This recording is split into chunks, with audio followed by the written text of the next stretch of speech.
अगर आपको लगता है कि भारत में सबसे सुरक्षित यानी सिक्योर्ड धंधा रियल एस्टेट का या फूड बिजनेस है, तो आप गलत हैं। आज सबसे मुनाफे वाला धंधा है एजुकेशन यानी शिक्षा का व्यापार। भारत में महानगरों से लेकर जिलों में जिंदगी बर्बाद करने का कारखाना चल रहा है, जिसे हम अंग्रेजी में यूनिवर्सिटी और हिंदी में विश्वविद्यालय कहते हैं। मैंने बैठ के बात के पिछले एपिसोड में फूड सिक्योरिटी पर बात की थी और आज हम एक और जरूरी मुद्दे के साथ यहाँ पर हैं जो हर घर, हर परिवार और देश के भविष्य यानी युवाओं से सीधे तौर पर जुड़ा है। वो है बिजनेस ऑफ एजुकेशन। इस धंधे का मॉडल सिंपल है। आलीशान कांच की बिल्डिंग बनाओ, फिर 100% प्लेसमेंट वाला झूठ बोलो। इस बात की परवाह बिल्कुल नहीं करनी कि करियर और प्लेसमेंट के दबाव में हर साल 13,000 से ज्यादा स्टूडेंट्स सुसाइड यानी जिंदगी खत्म कर रहे हैं। तुम्हें पता है मैं इतनी बड़ी हूँ, 26 साल की हूँ, बेरोजगार हूँ और मेरे पास दुनिया भर की पोथी है, दुनिया भर की डिग्रीज है, सर्टिफिकेट है, बट स्टिल आई एम बेरोजगार। ग्रेजुएशन है लेकिन कोई नौकरी नहीं मिल रही। टॉप रैंकिंग के लिए गलगोटियाज यूनिवर्सिटी की तरह IIT से भी ज्यादा पेटेंट फाइल करो, फिर इनोवेशन के नाम पर AI समिट में चाइनीज रोबोट दिखा दो। Orion is the new artificial intelligence face. It is a robot dog. हमारी पूरी कैंपस में ये घूमता रहता है, बच्चों को बहुत एंटरटेन करता है। 3 या 5 साल बाद लाखों की फीस के बदले माँ बाप को बेरोजगार ग्रेजुएट बच्चा सौंप दो। 45% आज देश का ग्रेजुएट बेरोजगार है। हो सकता है आप में से कई परिवार ऐसे हों जो इस शिक्षा के व्यापार की भेंट चढ़े हों। पापा घर पे अकेले कमाने वाले हैं। सोचा था जब नौकरी मिलेगी तो उनका साथ दूंगी। 2 साल हो गए पर नौकरी नहीं मिली। कैसे, इस पर आगे बात करेंगे। खैर, ये यूनिवर्सिटीज कल आपके बच्चे या किसी करीबी का शिकार ना करें, इसके लिए जरूरी है कि आज इन पर बैठ के बात की जाए, क्योंकि सभी जरूरी मुद्दों और उनके समाधान पर बैठकर ही बात होती है।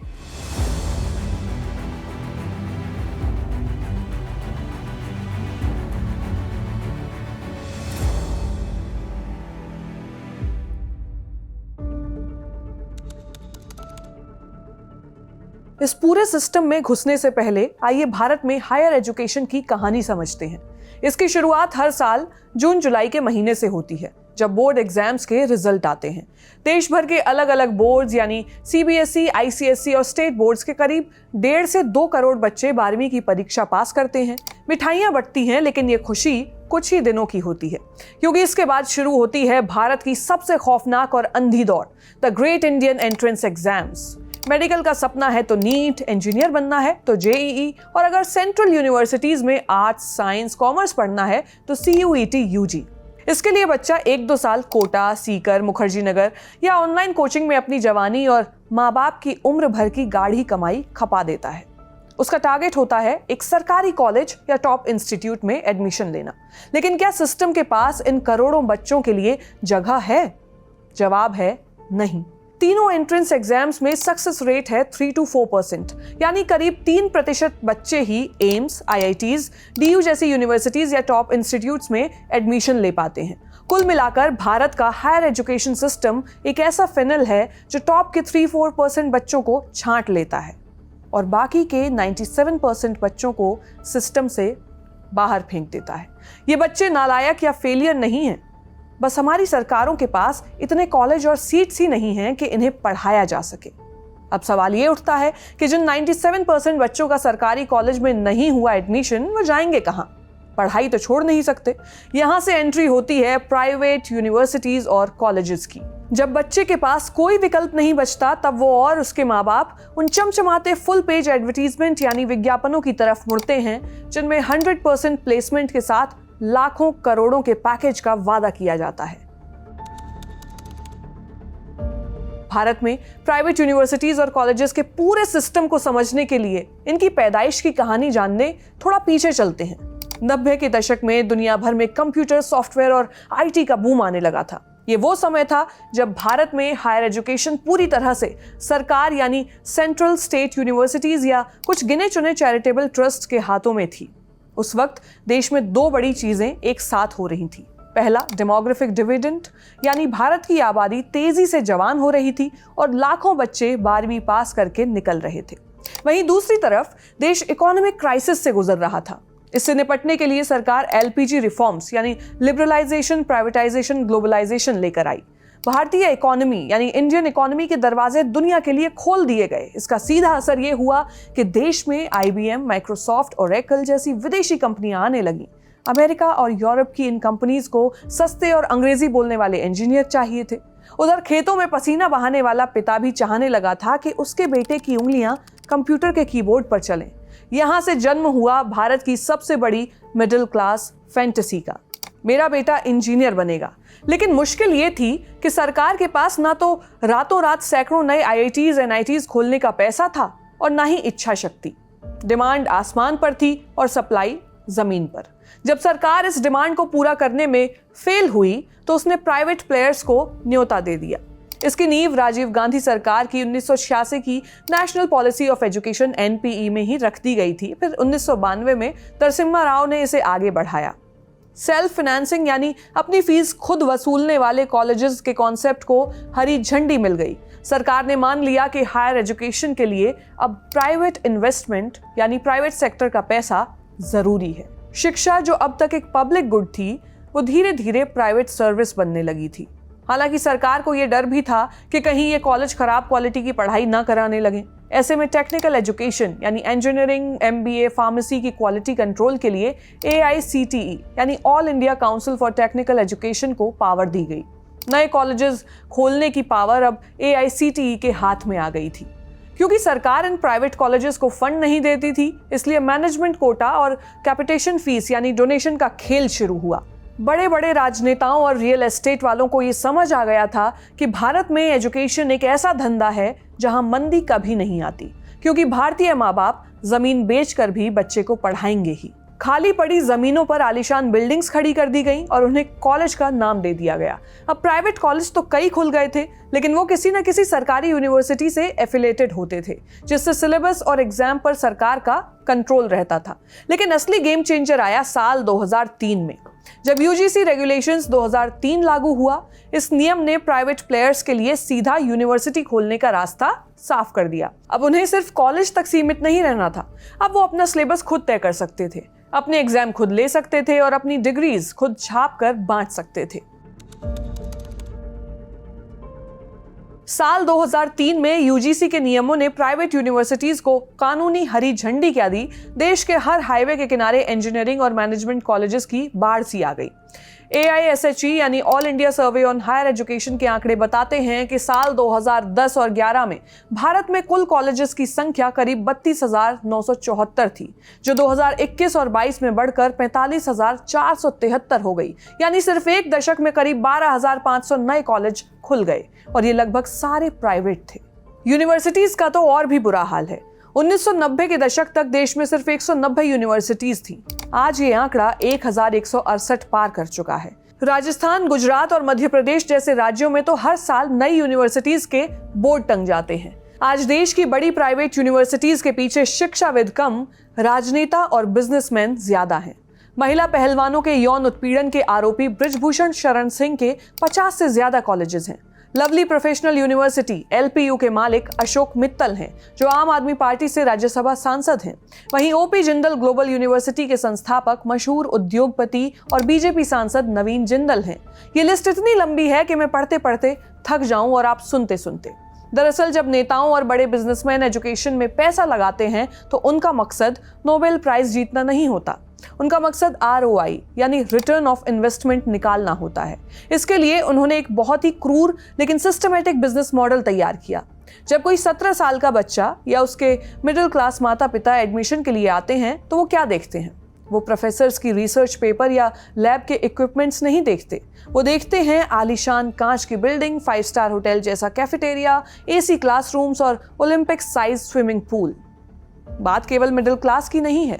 इसी चमक दमक को देखकर लोअर मिडिल क्लास के माँ बाप भी अपनी जिंदगी भर की जमा पूंजी लगाकर या भारी कर्ज लेकर बच्चे का एडमिशन करवा देते हैं, शायद इस उम्मीद में कि जब बेटे की या बेटी की नौकरी लगेगी तो कर्ज उतार लेंगे।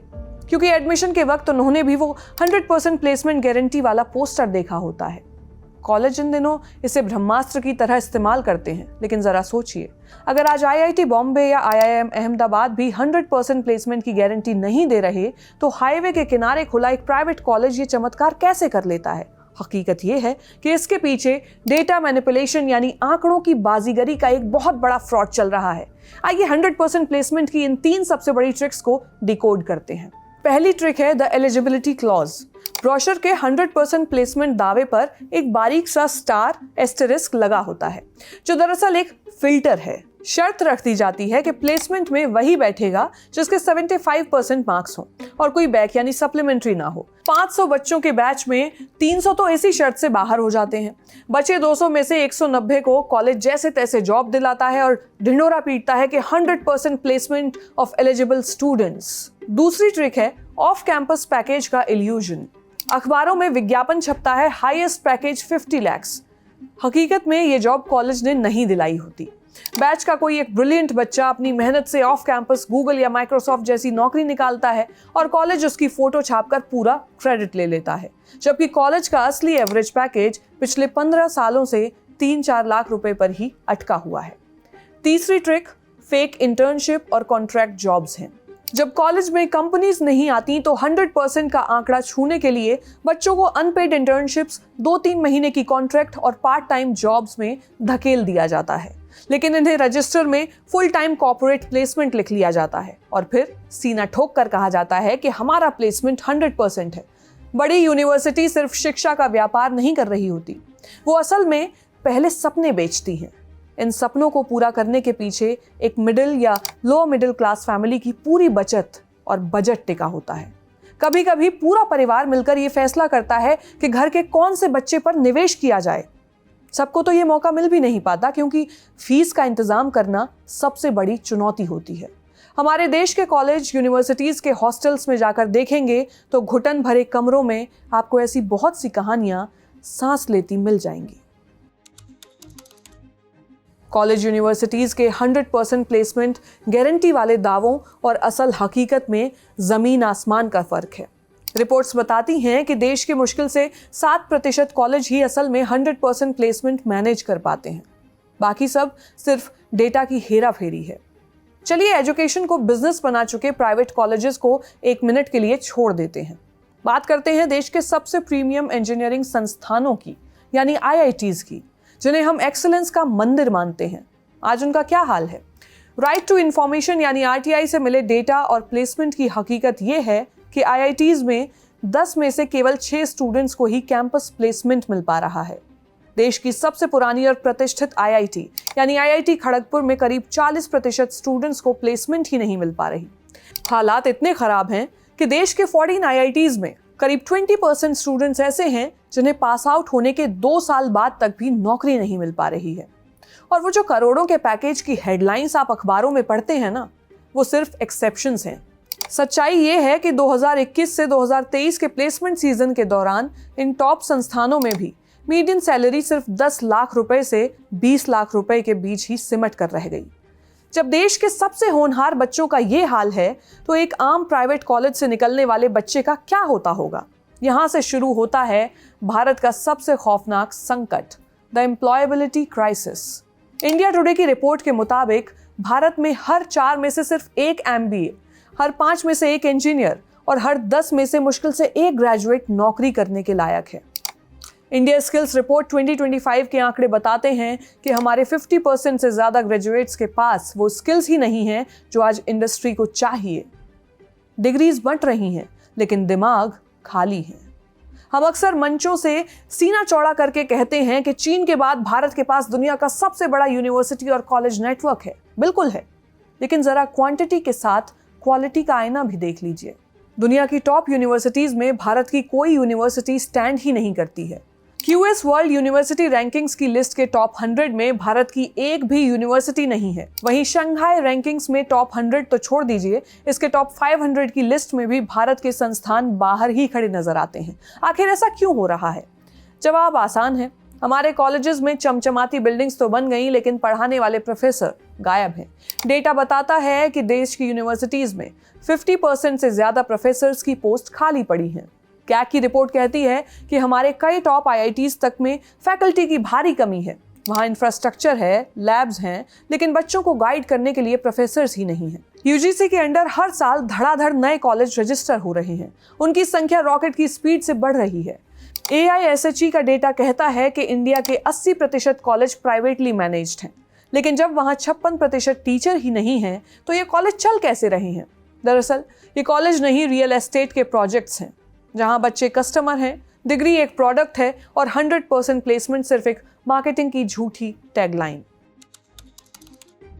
प्लेसमेंट के 100% वाले फर्जीवाड़े की पोल खुलने के बाद प्राइवेट यूनिवर्सिटीज को अपना भौकाल बनाए रखने और एडमिशन खींचने के लिए एक नए हथियार की जरूरत थी, और ये नया हथियार है द पेटेंट गेम, जिसने भारत में इन्वेंशन और रिसर्च शब्द का ही मजाक उड़ाकर रख दिया। दरअसल जब कोई कॉलेज या यूनिवर्सिटी न्यू टेक्नोलॉजी और मशीन इनोवेट करती है तो सरकार उसका ओनरशिप देती है। सरकार चाहती थी कि कॉलेज में रिसर्च बढ़े।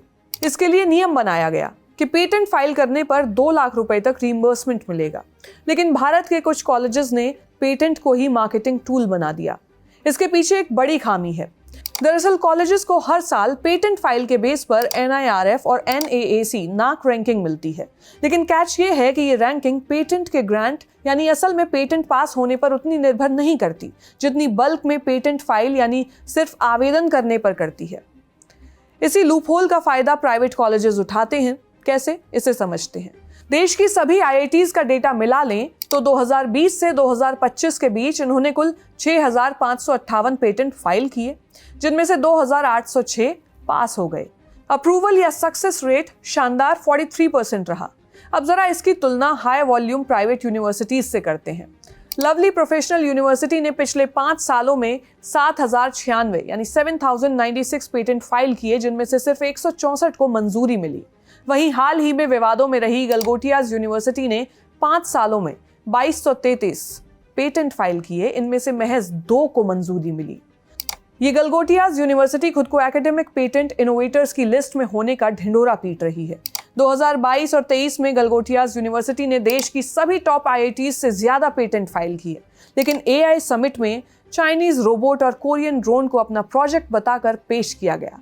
दरअसल ये दावे और पेटेंट्स साइंस की भलाई के लिए नहीं है। ये पेटेंट्स के नंबर्स असल में सोसाइटी में अपनी प्रेस्टीज स्टैब्लिश करने और एडमिशन की फीस बढ़ाने के टूल बन गए हैं। इसी पर इंडिया रिसर्च वॉच के फाउंडर अचल अग्रवाल कहते हैं कि कॉलेजेस को रैंकिंग देने वाली एजेंसीज को पेटेंट फाइलिंग की जगह परसेंटेज ऑफ पेटेंट्स ग्रांटेड को अहमियत देनी चाहिए, वरना ये सिस्टम संस्थानों को फालतू और कचरा पेटेंट फाइल करने के लिए उकसाता रहेगा।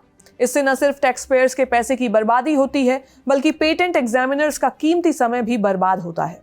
साल 2024 और 25 में भारत में 1,10,000 पेटेंट फाइल तो हुए, लेकिन असल में इनका दुनिया की किसी इंडस्ट्री से कोई लेना देना ही नहीं है। दरअसल सिस्टम ने क्वालिटी को क्वांटिटी के शोर में पूरी तरह दबा दिया है, और इस शोर की सबसे बड़ी कीमत वो स्टूडेंट चुका रहा है जो नंबर 1 पेटेंट फाइलिंग यूनिवर्सिटी का बोर्ड देखकर एडमिशन लेता है, लेकिन बाहर एक बेरोजगार ग्रेजुएट बनकर निकलता है। लेकिन आज लगता है कि education is just the most powerful weapon for some to make money, यानी शिक्षा कुछ लोगों के लिए पैसा छापने का सबसे बड़ा हथियार बन गई है। लेकिन सबसे बड़ा सवाल ये है कि आज का युवा इस चौराहे पर खड़ा होकर करे तो करे क्या? क्या वो पढ़ाई छोड़ दे? क्या सालों साल सरकारी नौकरी की अंधी दौड़ में अपनी जवानी खपा दे, या फिर भारी भरकम एजुकेशन लोन लेकर किसी प्राइवेट कॉलेज के चमचमाते ब्रोशर का शिकार बन जाए? ऐसे में जरूरी है कि जब तक सिस्टम सुधरता नहीं, आपको खुद इनिशिएटिव लेना होगा। किसी ब्रोशर को देखकर कॉलेज में एडमिशन का फैसला ना लें। ग्राउंड रियलिटी चेक करें, एलुमनाई से बात करें, देखिए कि पढ़ाने वाले खुद कितने काबिल हैं, क्या उनके पास इंडस्ट्री का कोई एक्सपीरियंस है। इससे भी ज़्यादा ज़रूरी है कि हम डिग्रीज के पीछे भागना बंद करके स्किल्स पर फोकस करना शुरू करें। Hedge salary guide financial year 25-26 की रिपोर्ट कहती है कि आज मार्केट में 84% हायरिंग मैनेजर्स को सही स्किल्स वाले लोग मिल ही नहीं रहे हैं। सोचिए, एक तरफ सड़कों पर करोड़ों बेरोजगार युवा डिग्रीज लेकर धक्के खा रहे हैं और दूसरी तरफ कंपनीज को काम करने वाले लोग नहीं मिल रहे हैं। इसका सीधा मतलब है कि हमारी डिग्रीज रद्दी हो चुकी हैं, क्योंकि उनमें स्किल्स का वजन 0 है। अब सरकार भी हाथ पर हाथ धरकर नहीं बैठ सकती। सरकार UGC और AICTE को कागज पास करने वाली मशीन और अप्रूवल बांटने वाले दफ्तर के मोड से बाहर आना ही होगा, और आना चाहिए भी। 100% प्लेसमेंट के झूठे दावों को रोकने के लिए कॉलेजेस के प्लेसमेंट डेटा का सख्त और इंडिपेंडेंट ऑडिट कंपलसरी करना चाहिए। जो कॉलेजेस सिर्फ बिल्डिंग के दम पर चल रहे हैं और जहां 50% फैकल्टी ही गायब है, उनकी मान्यता तुरंत रद्द होनी चाहिए। हम विश्वगुरु बनने का सपना देखते तो हैं, लेकिन हकीकत ये है कि भारत आज भी अपने बजट का बहुत ही मामूली सा हिस्सा हायर एजुकेशन और रिसर्च पर खर्च करता है। जब तक सरकार क्वालिटी एजुकेशन में पैसा नहीं झोंकेगी, तब तक हमारे टैलेंटेड युवाओं का विदेश पलायन होता रहेगा, यानी ब्रेन ड्रेन नहीं रुकेगा। इस वीडियो में फिलहाल इतना ही। हम हर हफ्ते इसी तरह किसी न किसी जरूरी मुद्दे पर बैठ के बात करते रहेंगे। आप कमेंट सेक्शन में हमें बताएं कि भारत के हायर एजुकेशन सिस्टम और स्किल वर्सेस डिग्री की इस बहस पर आपकी क्या राय है, आप क्या सोचते हैं। साथ ही ये भी बताएं कि हम और किन मुद्दों पर बैठकर बात कर सकते हैं। जिसकी ये कोशिश आपको पसंद आई हो तो वीडियो को लाइक कीजिएगा और चैनल को सब्सक्राइब कीजिएगा। शुक्रिया।